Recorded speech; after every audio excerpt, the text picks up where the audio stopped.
Oh, hi class. My name is Vinny Ammer. For my final history project, I decided to do the history of Westport. What you'll see is the history of Westport over 4 eras. We will begin with the colonial era, move on to the Revolution, then through the antebellum and Civil War era, and then on to the World War I era. Now let's begin with the colonial era and the history of Westport.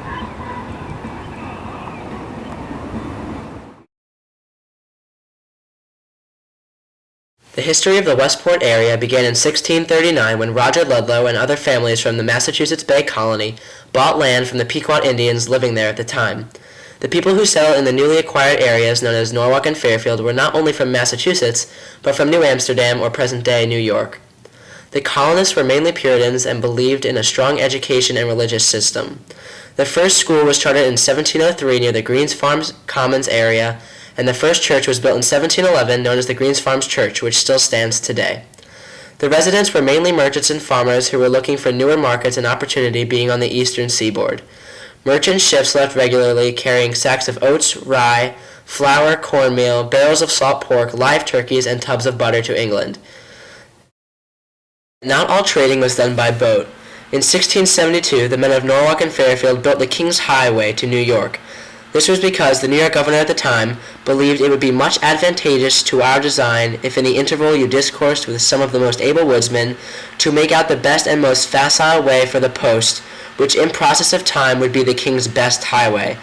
This original road was said to go through Myrtle Avenue and then up Ford Road and Redcoat Road and so on. Well, now we know a little bit more about Roger Ludlow, the founding of the Westport area, and what trading was like during that time. Yet if colonists thought that their biggest fighting would be against the Indians, wait until what the Minutemen experienced on April 25th, 1777, when the British troops stormed Campo Beach. We all have to sit on the cannon situated at Campo Beach. The cannon served a real purpose back in 1777. On April 25th, 1777, 2,000 British troops stormed Campo Beach in a mission to raid the warehouses of ammunition in Danbury. They believed that there would be little to no resistance in the surrounding towns, yet they were in for a surprise when our Minutemen showed up and fought them every inch of the way. To honor the bravery of these men, Westport has dedicated the Minuteman statue, which is located just outside the entrance to Campo. A man famous to all the country also stopped in Westport on his way to Massachusetts, a man by the name of George Washington. He stayed at the Marvin Tavern and was welcomed and praised by all the residents. Although Westport loved him, he did not love Westport as much.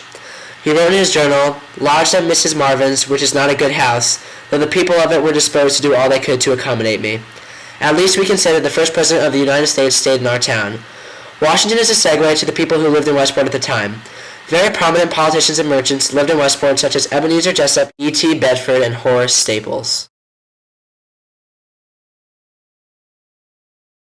Ebenezer Jessup was probably the most well-known merchant in Westport. In 1789, off of Jessup Wharf, he shipped 500,000 to 750,000 bushels of cotton each year. According to the people of the town, he always kept from 3 to 4 ships constantly employed in the eastern trade. Jessup also helped to build the post road to transport his cotton. The turnpike was in its day a great enterprise, said by Horace Staples. It's incredible to think that 2,000 British troops landed in Westport in 1777, and even more incredible to think that George Washington stayed in our small, quaint town.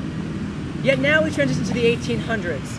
Here Westport becomes its own town and becomes more of the typical manufacturing northern town with the institution of the railroad.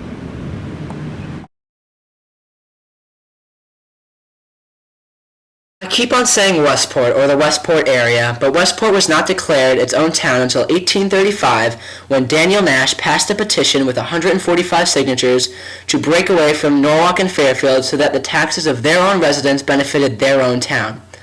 15 years later, the Adams School was founded at 15 Morningside Drive. The school was one of the first of its kind as it offered a curriculum that included the sciences. Westport was also a part of the Underground Railroad through the Henry Platt House. After slavery was abolished in 1848 in the Westport area, the house was found to have secret compartments and trap doors. Following in Jessup's economic path, David Richmond chartered a company in 1815 for the purpose of manufacturing cloths and other fabrics of wool or cotton. Horace Staples was also a prominent figure in Westport society. He established Staples High School in 1884 and also went along to create the first bank in Westport in 1852. But before the bank, there was a great argument over the institution of a railroad. Many Westporters believed that it would be too noisy, would scare the cattle, and create too many harmful gases. Yet they also believed that there would be ample transportation to New York just by boat. The decision was made to build a railroad in 1839, and the trains began to run in 1848. Through the construction of the railroad, many Irish immigrants flooded Westport, so many that Westport was considered the next Dublin. Westport was also the largest onion supplier during the Civil War, which greatly stimulated the Westport economy. We now transition into the World War I era. During this era, we see many artists coming to Westport as a vacation spot for during the summer. Many artists were attracted to Westport because of its quaint town, location on the coast, and its famous art schools. It is because of inspiration during these times that the Westport Playhouse behind me was created 20 years later.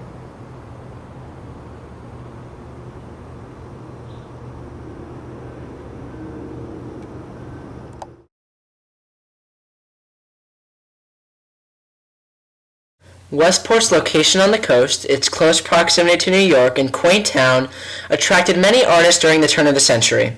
Actors such as William S. Hart, the original Wild West character, lived in Westport during the 1920s. Writers were also visible in Westport society, such as Van Wyck Brooks, who was the editor of the New York Herald. The most famous writer to stay in Westport was F. Scott Fitzgerald in 1920 when he rented a house near Campo Beach.